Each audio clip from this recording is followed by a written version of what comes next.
Waterfalls हों, mysterious animals हों, underground lakes हों या बर्फ के नीचे दबे हुए शहर हों। अंटार्कटिका के बारे में कई ऐसी मिथ्स और मिस्ट्रीज हैं जिनका आज भी सुराग नहीं लगाया जा सका। अंटार्कटिका दुनिया का वो अकेला कॉन्टिनेंट है जहाँ कोई इंसान नहीं रहता, क्योंकि यहाँ पर टेम्परेचर -90 डिग्री सेल्सियस तक चला जाता है। इसके साथ साथ यहाँ पर 300 किलोमीटर/आवर की स्पीड से बर्फ के तूफान भी आते हैं। इसी तरह अंटार्कटिका दुनिया का सबसे ड्राई कॉन्टिनेंट भी है, इतना ड्राई कि आपको शायद ये 1 मिलीमीटर बारिश होती है। इस सब के बावजूद पिछले कई 100 साल से बहुत से कंट्रियों को क्लेम करते हैं, लेकिन आखिर इसकी वजह क्या है? बर्फ की इस तह के हम सॉल्व करने जा रहे हैं अंटार्कटिका की कुछ मिस्ट्रीज, और साथ ही में हम इसकी भी खोज लगाएंगे कि अंटार्कटिका को असल में डिस्कवर किसने किया था। और आखिर में हम ये भी देखेंगे कि इस बर्फ के नीचे आखिर ऐसे क्या राज छुपे हैं जिन्हें दुनिया अंटार्कटिका किसने डिस्कवर किया। Depends on who you are asking. Britishers कहते हैं कि अंटार्कटिका उन्होंने डिस्कवर किया था, जबकि रशियंस कहते हैं कि सबसे पहले उन्होंने यहाँ कदम रखा था। लेकिन अंटार्कटिका का जिक्र आज से कई हजार साल पहले ग्रीक फिलोसोफर एरिस्टोटल ने किया था, जब उसने कहा कि जमीन गोल है और नॉर्थ और साउथ पोल एक दूसरे के मिरर इमेजेस हैं। 2021 में इधर ऑस्ट्रेलिया के पास पॉलिनेशियन आइलैंड्स पर रहने वाले माओरी लोग शायद पहले इंसान थे जो 7वीं सदी में अंटार्कटिका पहुंचे थे, क्योंकि उनकी पुरानी कहानियों में एक ऐसे बर्फीले कॉन्टिनेंट का जिक्र मिलता है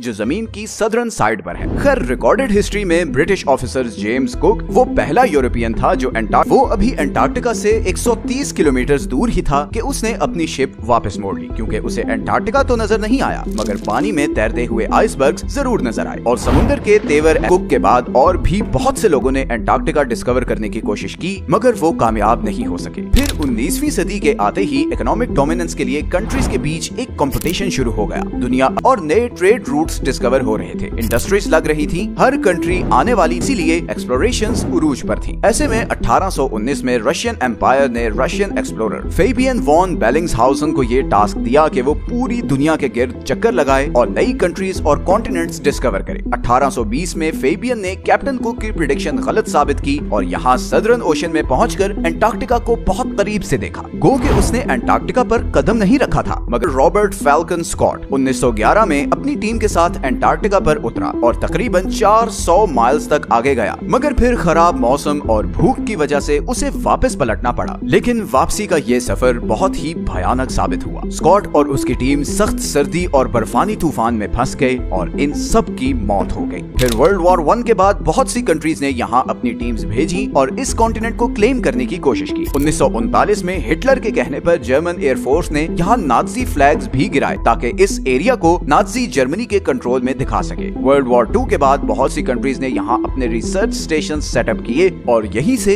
फिर अंटार्कटिका के बारे में मिस्टीरियस डिस्कवरीज होना शुरू हुई। सबसे पहली और बड़ी मिस्टीरियस डिस्कवरी ये है कि किसी जमाने में अंटार्कटिका पर बर्फ नहीं बल्कि घने जंगल थे। इंपीरियल कॉलेज ऑफ लंदन के साइंटिस्ट्स के मुताबिक उन्हें यहाँ फॉसिलाइज्ड वुड मिली, जिससे पता चलता है कि करीबन 90 मिलियन ईयर्स पहले अंटार्कटिका एक गर्म कॉन्टिनेंट। कुछ ऐसे इंसेक्ट्स के फॉसिल्स भी मिले जो सिर्फ गर्म इलाकों में होते हैं। अंटार्कटिका के बारे में 3 किलोमीटर की बर्फ के नीचे 400 लेक्स हैं, जिनका अपना ही इकोसिस्टम है। वहाँ पर ऐसे समुद्री जानवर हैं जो पूरी दुनिया में कहीं नहीं होते, जैसे ये बड़े बड़े स्पाइडर्स और सी थ्रू जेलीफिश। ये बर्फ के नीचे एक अलग ही दुनिया है। इसी तरह अंटार्कटिका पर एक और चीज जिसने बहुत से एक्सप्लोरर्स को बहुत सालों तक पजल किए रखा, वो ये खूनी चश्मे हैं। मैकमर्डो की वैली में ये वाटरफॉल, जब ये पानी चश्मे में आता है तो ऑक्सीजन और धूप की वजह से पानी में मौजूद आयरन ऑक्सीडाइज होता है और उसका बिल्कुल जंग जैसा कलर हो जाता है। अंटार्कटिका के बारे में तीसरी सब है कि इस बर्फ के नीचे कोई एंशिएंट सिविलाइजेशन है। बहुत से लोगों ने ये क्लेम किया है कि यहाँ पर एलियन स्पेस शिप्स भी देखी गई हैं। 2016 में गूगल अंटार्कटिका का वो हिडन